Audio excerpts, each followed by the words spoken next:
Okay, hello everyone. My name is Bill Goh. I'm a PhD candidate here at this university. Marine biology is what I do. And I'm here to talk to you about advocating for yourself and your accommodations with a master's PhD studies focus, because that's where it happened for me. Bear with me, just get used to have moving this computer around. I'm going to just minimize it a bit there. That's not my photo on screen, if everyone can see. Sorry, I'm dyslexic, yeah, so severely dyslexic. And one thing about us is we get distracted, so this will probably drag on a bit longer than expected. I found myself in a position, I was standing at the edge of a cliff, and I had to either help myself or fail my PhD, and that's honestly how it felt. And to me, that's actually how it was. It wasn't just felt that way. And in helping myself, in fighting for myself, I eventually became the first at our university to attain a specific type of tailored accommodation. And one of the few in this country. And this kind of accommodation, it sounds silly, but I secured an academic assistant to help teach me coding. It took 6 months to do. But it was a long fight.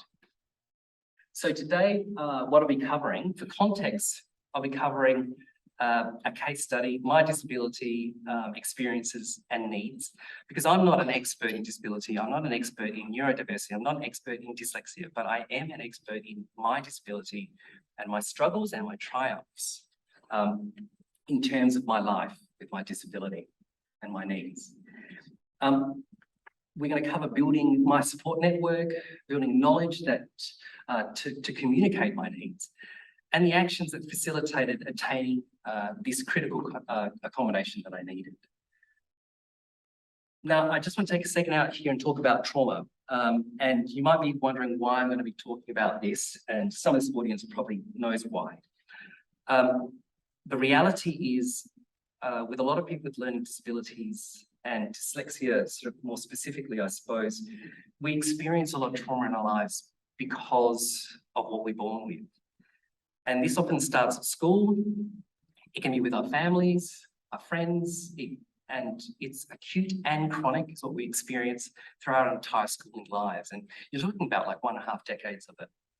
And this trauma manifests itself in us. And if you just look at dyslexics for a moment, and 1 in 10 are born dyslexic in this country, 1 in 10. If you look at that for a moment, the stats which surround us is that dyslexics have a high chance of suffering from stress-related disorders, and things like depression and post-traumatic stress syndrome, personality disorders. And another stat, how that manifests itself even further, is that we also, if you go to Australian prisons, you'll find that about 20% of the prisoners are dyslexic, yet only 10% are born with dyslexia. 20% in prisons are dyslexic. But that's not the most disturbing stat that I could find. The most disturbing one to me, and why we're going through this slide right now really, is because if you're born dyslexic, you're born with a 46% higher chance of attempting suicide. And this is, you're not born weak, you're not born immoral, but society and the way it's structured, sadly, can be largely to blame for this, 46%. And that's the average dyslexic. So when someone like me who's severely dyslexic is looking at a stat like that, you can just do the maths. You know, and it's ridiculous. So if this is triggering to you, because this process for me of getting my accommodations was triggering to me, please see someone, please talk to someone. If you need to switch this off and walk away and chat to somebody, do. I can always go through this with you at some other stage privately. You can contact me through Shona, but please do, if you need to, take a break from this. If you need to, the Lifeline telephone number is down there. So for those who don't have a disability listening to this, this might be familiar. So neurodiversity, this is really for the people who don't know much about neurodiversity, who aren't listening, and probably not most of our audience. But neurodiversity is like an umbrella term for neurodisabilities or neurodifferences, neurodivergences. And it covers people like, excuse me, it covers people who are autistic, ADHD, dyslexic, dysgraphic, dyscalculia, eulic, and so on. So it covers a lot of us, and we're all very, very different. And the struggle that people have in terms of trying to attend to us and our accommodations and help us, even when they're so meaningfully really want to help us, is that we're also different, and people put us under this one umbrella, which basically means that one type of assistance potentially could help us all. And that's not how it works. We're all very, very different in our different genres. But it gets more complicated than that for us. For instance, if you're ADHD, you've got a 35% chance of being dyslexic as well. A lot of people who are neurodiverse are straddling more than one genre. So to help everyone, you're looking at unique accommodations for each of us. And this does make it hard for an institution like university to help us out because we're all very different. So really, I'm going to be terming a lot of what I talk about as a disability, and a lot of people have a problem with that, and I have a problem with that. But the truth is this: to get my accommodations, I had to clearly state it was a disability, because if it was just a difference, then why the heck do they need to give me an accommodation? Our policies, procedures, laws in this country, in this state, revolve around, if you need help, you really need to say you've got a disability. Where the truth is, we just think and learn differently. That's absolutely the truth. So I love this t-shirt. And this t-shirt is by a young dyslexic man. And he started doing these designs at school. And in this t-shirt, it's a powerful statement of our differences is our strengths. And I love that about this. But what I really love about it is holistic. So when you go into, you've got these famous names, all these names in the spiral, and one of them like John Lennon, and he's a classic, twice exceptional person. But it's not just that. The best thing is you've got names like Taylor and Sean and Adam. I think you can go through it. It's just a whole collection of different people. It's like, the person who's sitting next to you on the bus, down the street, the person next to you in the class. Yet, it's also got these amazing people who achieve these amazing things, who made history, twice exceptional people. So what I love is it includes everyone. It's inclusive. It makes me look at this and feel normal, and I am normal from my point of view. Now, twice exceptional, that term actually is a bit of a double-edged sword, because what it does is it means that you're exceptional in two ways. Like, you're exceptionally brilliant at something, like you have exceptional memory, or exceptional at some type of like athletics or something. Yet you're also exceptionally challenged by something. And it's double-edged sword to me, because it's like, it points out the fact that, oh, you're great and you're bad. And I love and hate the term in exactly the same breath. And I know people can say, oh, it doesn't point out that, but when you're dyslexic, yeah, it does.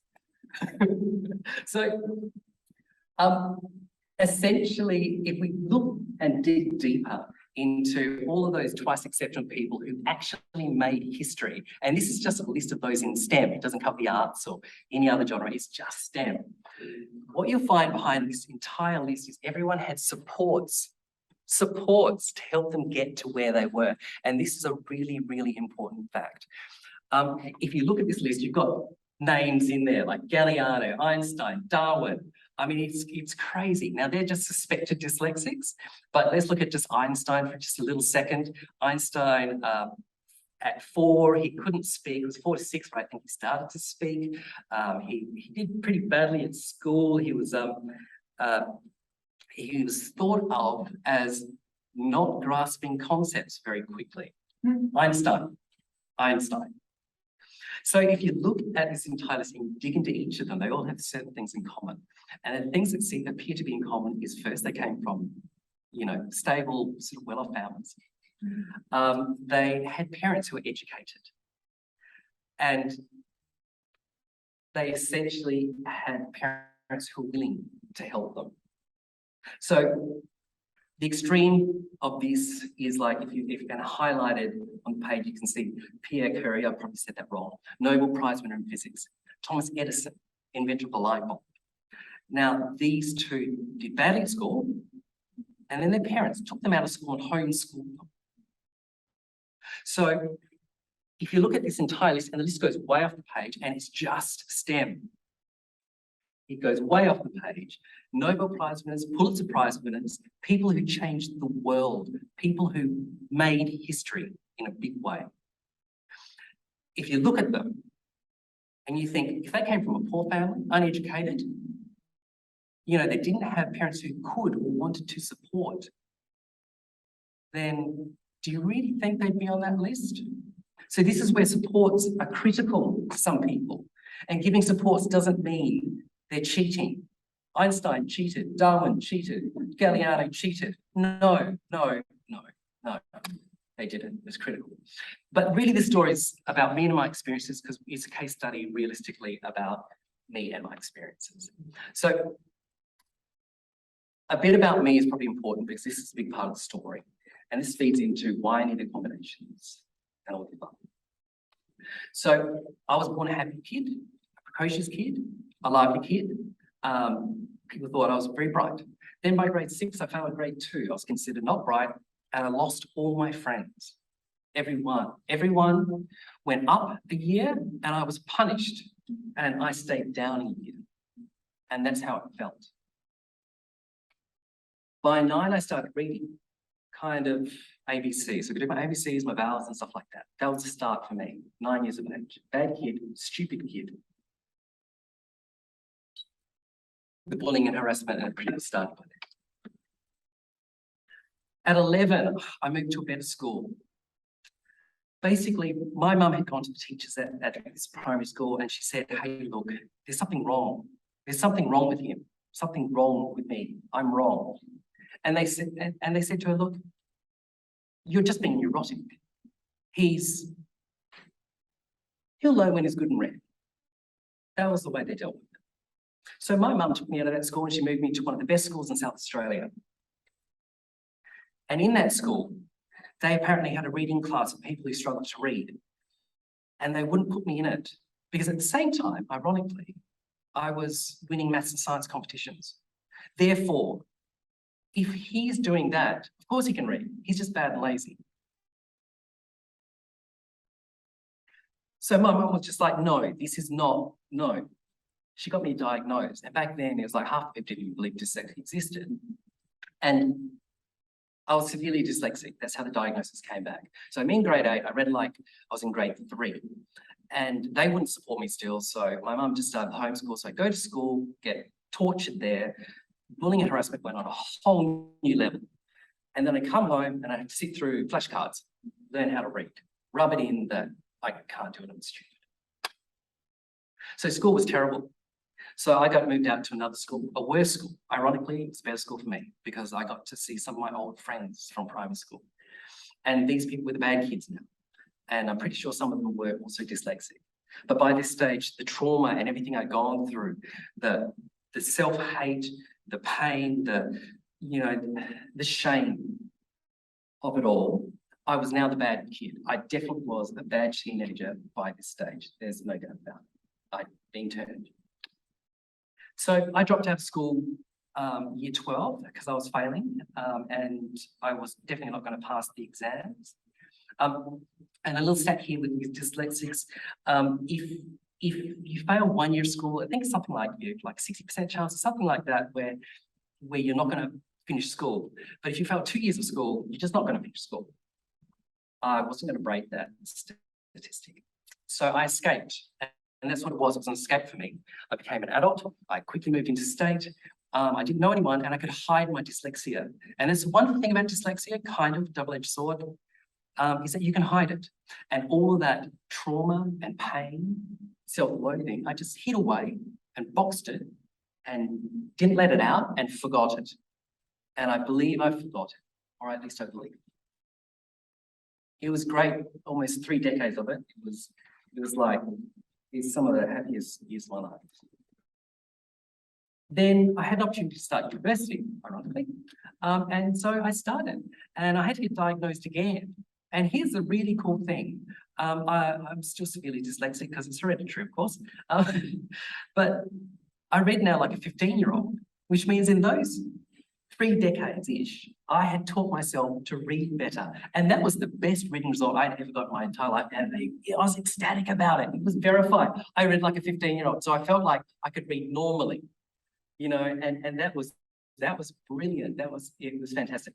And my accommodations, like 30 minutes per hour for exams, assignments, I got a 2-week extension, and I got a Claro Reader, a computer program which can do text to speech, which was fantastic. And I still can't use it to this day because I couldn't load it, and I'm too embarrassed to ask for help. So I bought another program at university, and I used that one. So I still use it. I just bought a different one as well. So I've got 2 programs to read. So anyway, I did well at school because of the accommodations. They worked well. And I got into where I'm today, PhD candidature in STEM, marine biology. But then in marine biology, things are a bit different. PhD studies, coding that I needed to be able to do was on a whole new level, and I couldn't do it.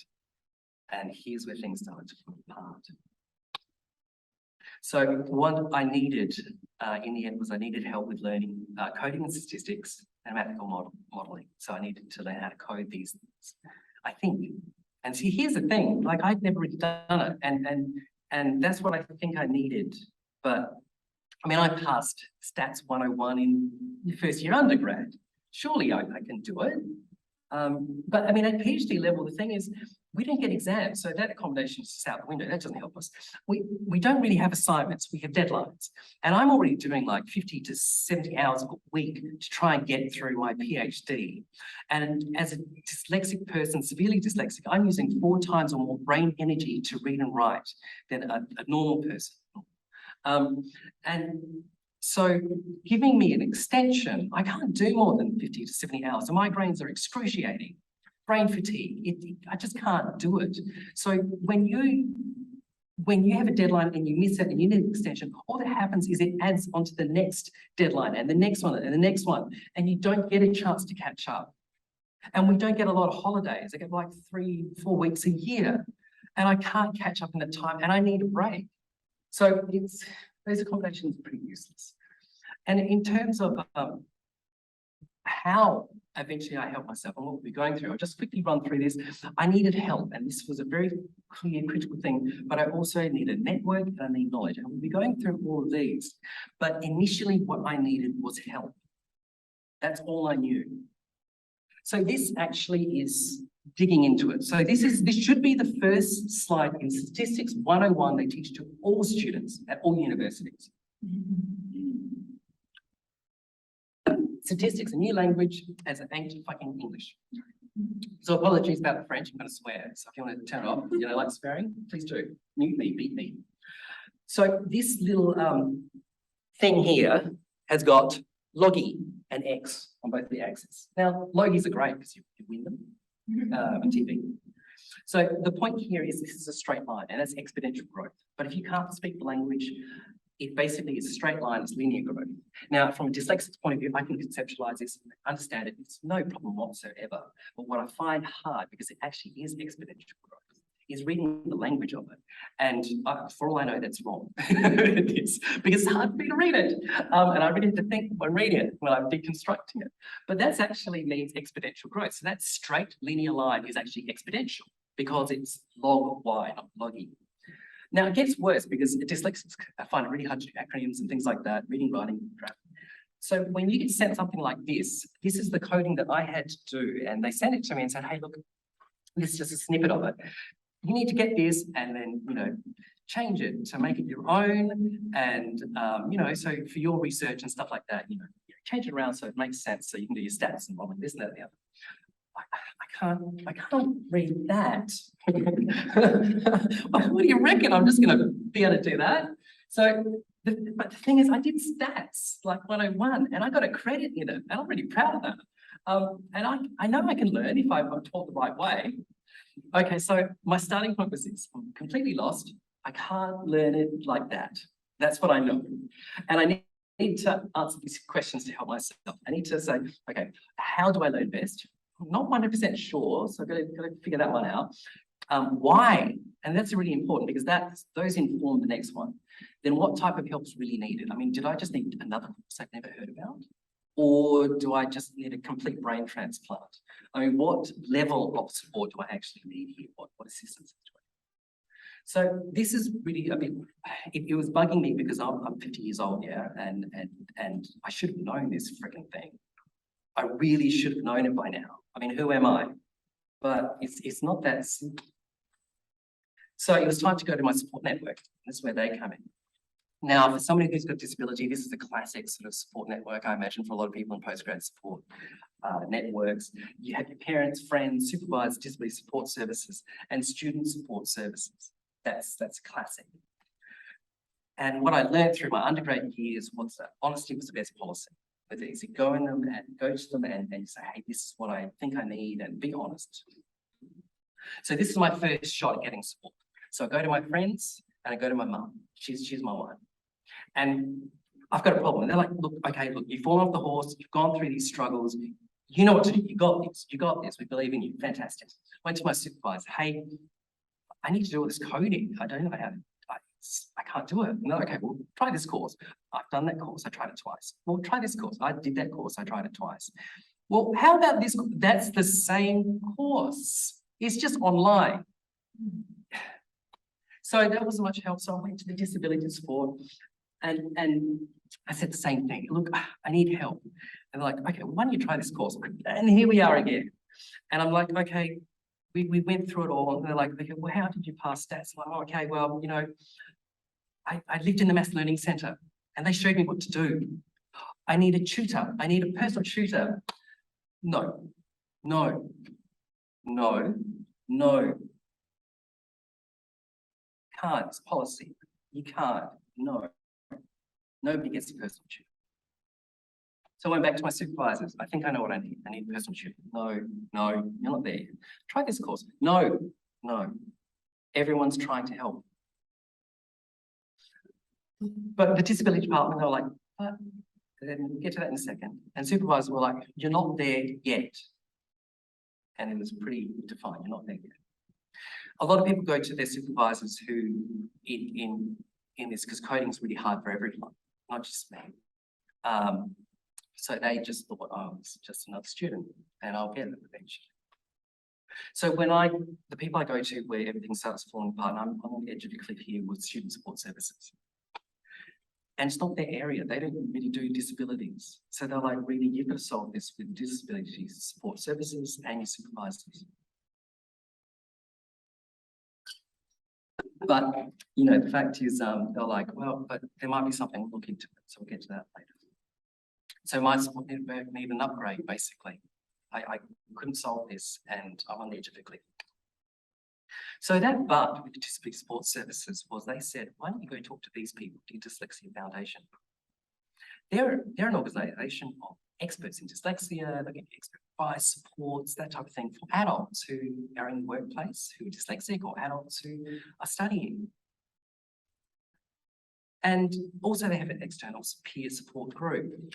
Well, this actually was a game changer. This actually changed everything because this led to knowledge. And knowledge led to hope, it led to empowerment, and it led to action. It seriously was a game changer. It changed my world. So expert and peer support, what that was external peer support group. So basically I was around a bunch of people like me, PhDs, master's students who were dyslexic, who had my struggles, around a whole lot of people who were experts. So people who are studying dyslexia, people who are dyslexic studying dyslexia in adults, people who were supervising, who used to study dyslexia and still do, who were supervising dyslexics who studied dyslexia. So I had all this knowledge around me and ideas that could work suddenly came to light. Real experiences of failure, real experiences of success, and they're very important when you're solving a problem, and a whole bunch of evidence. And we're talking about peer-reviewed scientific evidence to say what I needed and what I wanted was real. It was real and it was important and it was vital. And that led to my pathway. So now with all of this knowledge, all of this makes sense. All of my struggles and all of my successes make complete sense. It makes sense now. So how we get to the floppy hat of PhD and Masters, graduation, how we get to that makes complete sense. So my new support network was a parent and friends, supervisors, disability support services, student support services, external support group, expert advice. Now this filled the gaps, but we got to hold on here for a second because this also opened Pandora's box. Remember, for 30 years, I'd hidden everything. I dealt with a thing. Only a tiny bit of it through undergrad. And I'm reading this research, reading me. There's me in all this research.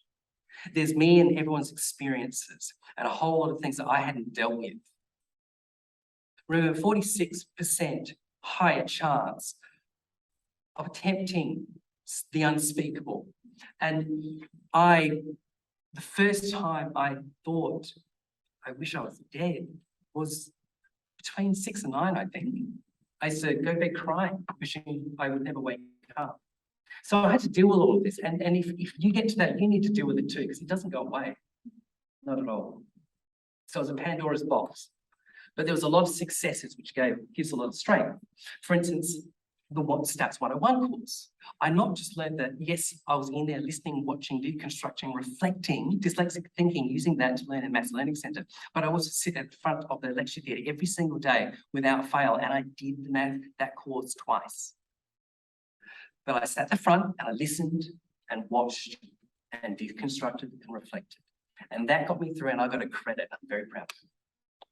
And now I had the proof. I had the evidence of what I needed. My past actions and grades, of course, tapping into the expert knowledge, research to back it all up, examples from other institutions who had paved the way. There was a university in South Australia, a rival university, who had just had a dyslexic get accommodations similar to mine.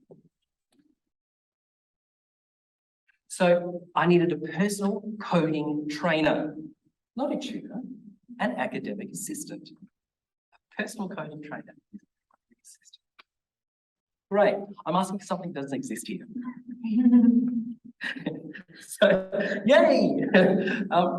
So new support, and I'll be breaking a glass. That's all I wanted to be, was be an activist. Yay!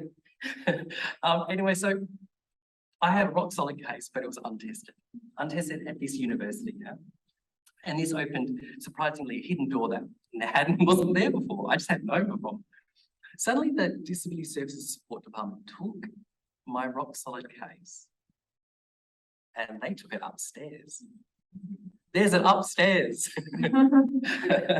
We're in a building, but they're not above us, but there is an upstairs. So they took it upstairs because now everyone's on my side. Everyone's like, wow, okay, yeah, I get it. We're going to go for it. Maybe we can. No guarantees. But the critical point I just want to mention here is that no is not an acceptable answer. It's not acceptable. It is not acceptable. If you're going to fail your degree, you're going to drop out of, your PhD, masters or whatever, and a simple support can help you. No is not acceptable. And that's a driving force here. And while I was waiting, because this took 6 months to remember, my PhD is still dead in the water. I'm on the edge of this cliff. I'm running out of time because it's time sensitive. And I start paying for my own one-on-one coding trainer with my limited savings, my personal funds. I'm paying for it because no is not an acceptable answer. I don't care if no one's going to help me. I'm going to help myself regardless. End of story. No is not acceptable. And I had done all I could, but here's a really cool thing that happened. The knowledge that I built, the case that I built, went back and fed into my network, and I told them all about it. And they actually took this, the Disabilities Support Services actually took my case, and they actually contacted that university in South Australia. And they actually spoke to Disability Support Services over there. So they built on my knowledge. I didn't do that. They did that. And they fed it back to me and fed into my network as well. So one was synergizing with the other and was strengthening the other. I had done what I can. And they took the ball and ran. So I won. That's basically what happened. An accommodation. I got my academic assistant, someone to show me so I can listen, watch, learn, and apply the learnings. It was slow. The money was low. And just in time. Just in time. But I want to backtrack here a bit of a second because you don't put all your eggs in the one basket. There was no guarantees it was going to work at all. So this is where the student support services come in. They couldn't help me with that, but you know what? They gave me the backup plan, the contingency. They said, look, if things don't go perfectly to plan, you're going to run out of money, and I most likely wasn't going to get enough out of it. So they said, look, these grants, why don't you try this? You might get $1 grand, $2 grand, something little. They might say no, but it's untested, untried. Just give them a go. Give them a go, because that bit of money might have been enough if the university hadn't helped to keep me going, and just enough so I could finish my PhD. That's all I really needed. Now, these are untested, so the fact of the matter is, this, for anyone trying to use this for a similar purpose, they're not designed for disabilities. So be aware that it might not work just because they're not designed for them. But at least I had a bit more hope there, that I had it back up. Now, this whole thing revolves around fighting, and me fighting for what I needed to do to finish my PhD. So the reality is that at some stage down the story, you heard that everyone was on my side, and they were, and you have to stop fighting. Dyslexics, we're fighters. You know, a lot of people with disabilities, we fight. If you're at university, you fought to be here and you fought to stay. But when people are helping you, you've got to offer the olive branch. That is an important key aspect of this. You've got to stop headbutting each other. You really have to work with them, and because that just empowers everything and everyone more and makes change. But one point I really want to get across here too is that a lot of people don't look for help. One study in an Australian university, I think it was a Victorian one, they showed that the majority of dyslexic students had never sought help. And of those dyslexic students, half didn't even think that assistances were available. That's quite disturbing, really. So just look for help, because if you don't ask for help, you're not going to get help. And there is assistances out there. People need to hear that, spread it around.